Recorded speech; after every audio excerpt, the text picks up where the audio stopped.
నమస్తే, welcome to our channel. నేను ఆదిత్య. తిరుమల శ్రీవారి ప్రసాదంలో లడ్డూలో కల్తీ నెయ్యి కారణంగా అపచారం జరిగిందన్న విషయం మనందరికీ తెలిసిందే.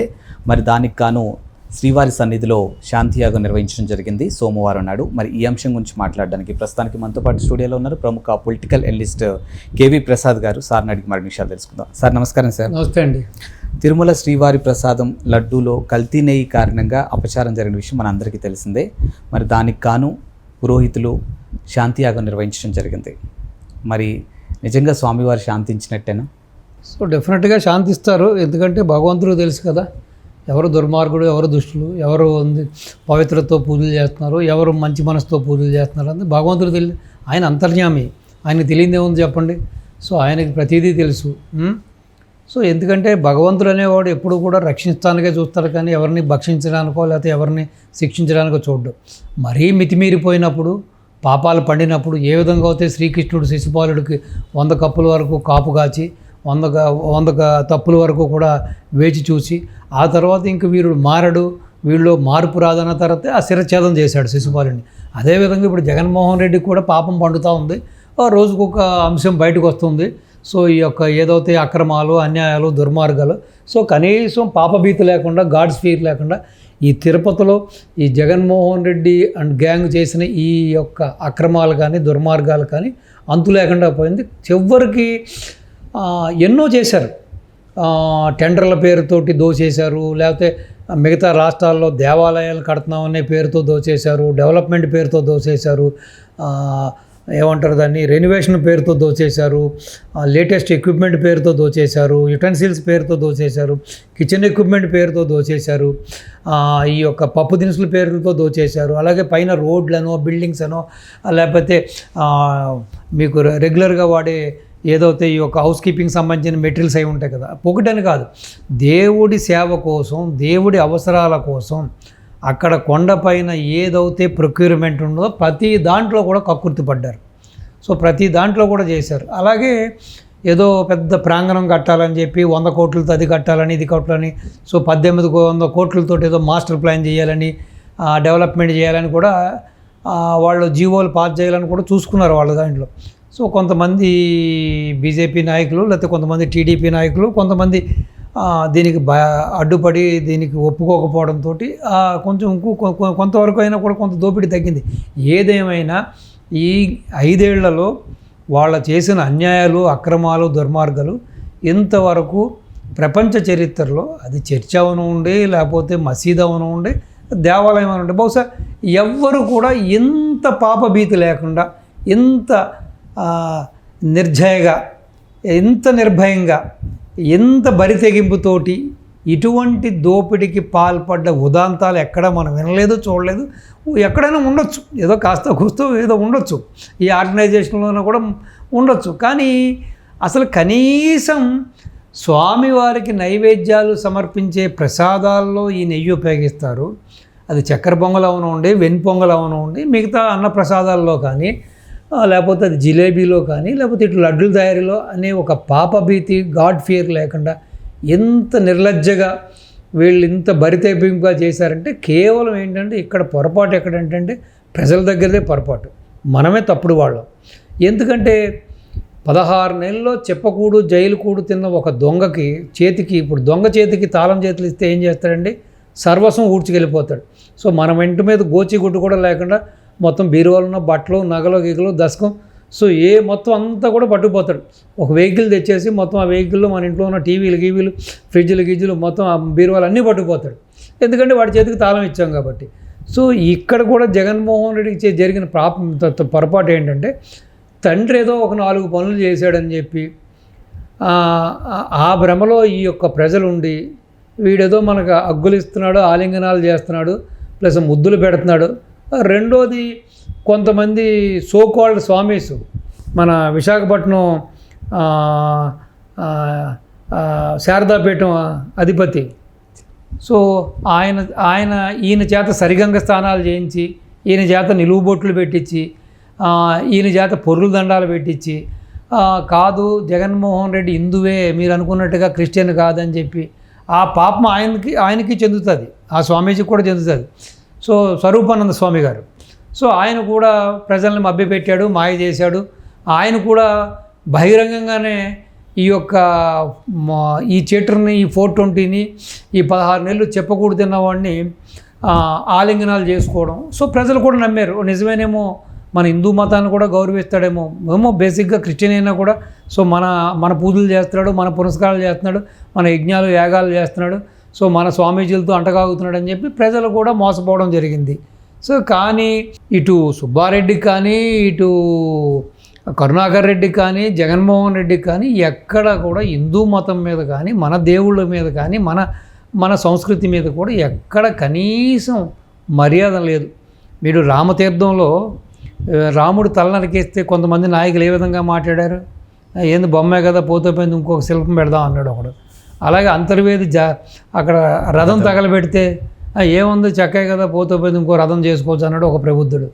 సో ఆ విధంగా ఎన్నో దాడులు ఎన్నో విషయాలు జరిగినాయి. ఎంతోమంది గుళ్ళల్లో ఉన్న వాళ్ళ వైసీపీకి చెందిన నాయకులు ఆ యొక్క తెల్లారు లేస్తే ఆ యొక్క దైవ సన్నిధిలో ఆ యొక్క దైవ ప్రార్థనలతోటి పూర్తిగా వాళ్ళు దేవుడి దగ్గర మమేకమైన పురోహితుల్ని, పూజారుల్ని ఏ విధంగా దుర్భాషలాడారు, ఏ విధంగా వాళ్ళని మ్యాన్ హ్యాండిల్ చేశారో మనం చూసాం. సో ఏదేమైనా సో దానివల్లనే యాక్చువల్గా ఈ యొక్క ఇన్సిడెంట్ వెలుగులోకి వచ్చిన తర్వాత ఆగస్టులోనే మహాసంప్రోక్షణ చేయడం జరిగింది. సో అయినా సరే మళ్ళీ బాబు గారి యొక్క ఇంట్రెస్ట్ తోటి, అలాగే కొంత ఆగమ పండితులు వీళ్ళందరూ పెద్దజీరి గారి వీళ్ళ సలహాలు తీసుకుని డైలీ వారి కార్యక్రమాలు ఏదైతే భగవంతుడు జరిగే అర్చనలు, అభిషేకములు, ఆ యొక్క ఈ పూజలు పునస్కారాలకి అది ఒక భంగం కలగకుండా ఈ రోజున ఆ రోహిణి నక్షత్రం ఆ గడియలో వెంకటేశ్వర స్వామికి అది అత్యంత ప్రీతిమాత్రమైన నక్షత్ర గడియలు కాబట్టి 6 గంటలకు స్టార్ట్ చేయడం జరిగింది. సో 10 వరకు మీరు చెప్పినట్టుగానే ఆ యాగశాల దగ్గర 3 యజ్ఞగుండాలని ఏర్పాటు చేసి మీరు చెప్పినట్టుగానే మహాశాంతి యోగం ప్లస్ వాస్తు యోగం కూడా చేసి ఇప్పుడు 10 తర్వాత నుంచి మొత్తం ఒక్కొక్కటిగా ఇటు ఒకళమాత పోటు కానీ, ఇటు లడ్డు పోటు కానీ, ఇటు బూందీ పోటు కానీ, ఆ వంటశాలలు కానీ, అన్నశాలలు కానీ, ఇటు ఏదైతే ఆ యొక్క భోజనశాలలు అన్నీ ఉన్నాయి కదా, సో అలాగే లడ్డు కౌంటర్లు మొత్తం కంప్లీట్గా ఎక్కడెక్కడైతే ఈ లడ్డు వెళ్ళిందో, ఎక్కడెక్కడి నుంచి అయితే ఈ లడ్డు డిస్ట్రిబ్యూషన్ జరిగిందో కంప్లీట్గా ఆ ప్రాంతాలన్నింటినీ కూడా సంప్రోక్షణ కార్యక్రమం ఇప్పుడు జరుగుతూ ఉంది. సో డెఫినెట్గా ఆయన అందరివాడు కాబట్టి, అది ఆ దేవదేవుడు కాబట్టి డెఫినెట్గా వీళ్ళు ఈ గవర్నమెంటు ప్లస్ ఇప్పుడున్న పాలకవర్గం, ఈ ఈఓ గారు కానీ, లేకపోతే ఈ యొక్క అడిషనల్ జేఈఓ గారు వెంకయ్య చౌదరి గారు కానీ, ఇటు శ్యామలరావు గారు కానీ, అలాగే గౌరవ ముఖ్యమంత్రి గారు కానీ, అలాగే మనకు దేవాదాయ శాఖ మంత్రి ఆనం రామనారాయణ రెడ్డి గారు వీళ్ళందరూ కూడా దైవభక్తి గల వాళ్ళు, ఆ పాపభీతి గల వాళ్ళు కాబట్టి వీళ్ళు మనసా కర్మ వీళ్ళు ఏదైతే ఈ కార్యక్రమం చేరబట్టారో డెఫినెట్గా ఆ భగవంతుడు శాంతించే ఉంటాడు. డెఫినెట్గా శాంతించాలని, అలాగే మనల్ని అందరినీ కూడా క్షమించాలని. ఇప్పుడు తెలుసో ఎగ్జాంపుల్ నేనే చెబుతా. గత 5 ఏళ్ళుగా నేను ఒట్టు పెట్టుకున్నా, తిరుమల తిరుపతికి ఈ యొక్క వైసీపీ గవర్నమెంట్ అక్కడ జరుగుతున్న ఆ అట్టహాసాలు, అక్కడ జరుగుతున్న అన్యాయాలు, దుర్మార్గాలు, ఈ రోజా మిగతా ఎక్స్ వైవ్ వాళ్ళు చేస్తున్న దుర్మార్గాలు, వాళ్ళు చేస్తున్న ఈ టికెట్ల మోసాలు, ఈ దర్శన మోసాలు ఇవన్నీ చూసిన తర్వాత కొంతమంది అక్కడికి వెళ్ళొచ్చిన వాళ్ళు, అక్కడ భోజనం చేసిన వారు, లేకపోతే ఆ లడ్డులు చూసిన వాళ్ళు ఇక్కడ పరిస్థితి ఏం బాగాలేదు, చాలా అసలు పూర్తిగా భిన్నం ఉంది గత ప్రభుత్వాలతో పోలిస్తే అన్నప్పుడు నేను వెంకటేశ్వర స్వామిని ఒక వేడుకోలు చేశాను. తండ్రి, నేను నిత్యం పూజించే వ్యక్తిని, నేను నీ భక్తుడిని, ప్లస్ మా కులదైవం నువ్వు,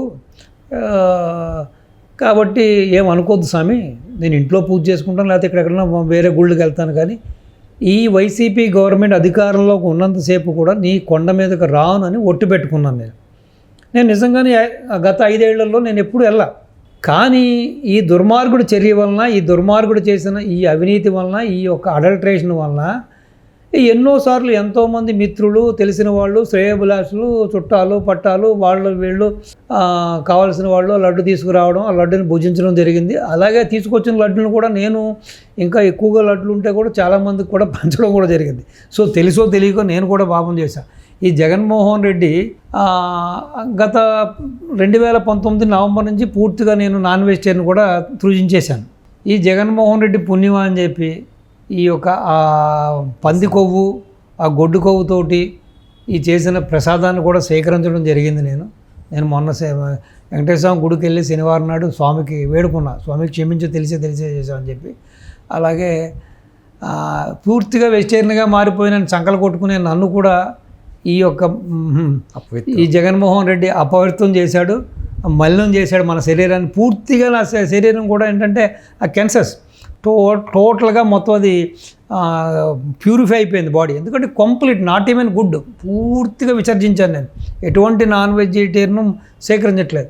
అటువంటిది మరి ఎన్నోసార్లు ప్రసాదం భుజించడం జరిగింది. కాబట్టి ఈ యొక్క పాపాత్ముడు పుణ్యమా అని చెప్పి నేను కూడా అప్రవర్తం అయ్యాను. కాబట్టి ఇలాగ నేను నాతో పోల్చుకుంటే ఎంతోమంది బై బర్త్ వెజిటేరియన్గా ఉండి అసలు నాన్ వెజిటేరియన్ కన్నెత్తి చూడని వాళ్ళు కూడా అయ్యారు. ఈవెన్ ప్రధానమంత్రిని కూడా వెళ్ళినప్పుడల్లా లడ్లు ఇచ్చి ఆయన కూడా భ్రష్టు పట్టించాడు. సో కాబట్టి ఏదేమైనా డెఫినెట్గా ఇప్పుడు ఏదైతే చర్యలు తీసుకున్నారో honourable chief minister Chandrababu Naidu గారు, టీటీడీ పాలకవర్గం, భగవంతుడు హర్షిస్తాడు, ఆనందిస్తాడు. ప్లస్ రెండోది ఆల్రెడీ అక్కడ లడ్డు క్వాలిటీ పెరిగిందని చాలామంది ఇప్పుడు రీసెంట్గా వచ్చిన వాళ్ళు చెబుతున్నారు.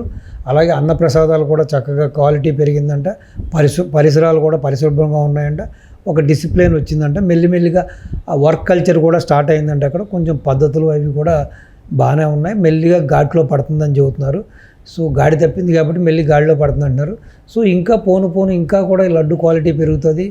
అలాగే ఏదైతే నేషనల్ డెవలప్మెంట్ డైరీ సహకారంతో బాబు గారు ఒక 75 లక్షల నుంచి ₹1 కోటి ఖర్చు పెట్టి అక్కడే ఒక ల్యాబ్ కూడా సెటప్ చేయబోతున్నారు. ఇక మీదట ఇంకా ఇటువంటి దుర్మార్గాలకి, ఇటువంటి దుశ్చర్యలకి, ఇటువంటి యొక్క కల్తీలకి, ఇటువంటి యొక్క నకిలీలకి కూడా తావు లేకుండా ప్రతి వస్తువు కూడా పప్పు, ఉప్పు, ప్రతిదీ కూడా నెయ్యి, గియ్యి ఏది వచ్చినా సరే కొండమీకి అక్కడ టెస్ట్ చేస్తారు శాంపిల్స్. సో కాబట్టి ఇంకా క్వాలిటీ ఇంప్రూవ్ అవుతుంది. ఇంకా భగవంతుడు కూడా మెరుగైన ప్రసాదాలు, అలాగే భక్తులకు మెరుగైన లడ్లు, అన్న ప్రసాదాలు కూడా దొరుకుతాయని ఆశిద్దాం. సో ఆ ఏడుకొండలవాడి ఆశీస్సులతోటి ఇవన్నీ కూడా సమస్య పోయి దుర్మార్గులు అందరూ కూడా కటకటాలు వెనక్కి వెళ్ళి ఎవరి మనోభావాలు అయితే దెబ్బతిన్నాయో అవన్నీ కూడా ఊండయి, అవన్నీ కూడా వాళ్ళ మనసులో కుదుటపడి వాళ్ళ గాయాలు మాని అందరూ కూడా భగవంతుడి సేవలో తరించి ఆ వెంకటేశ్వర స్వామి ఆశీస్సులతో అందరూ పిల్లా జల్లాలతోటి ఈ సర్వే జనా సుఖినో భవంతు అంటూ ఈ భూప్రపంచంలో ఉన్న ప్రతి హిందూ, ప్రతి మానవుడు కూడా సుఖ సంతోషం వర్ధిల్లాలని ఆ వెంకటేశ్వర స్వామిని ప్రార్థిస్తూ మీ దగ్గర సెలవు తీసుకుంటాను. Thank you sir. నమస్తే.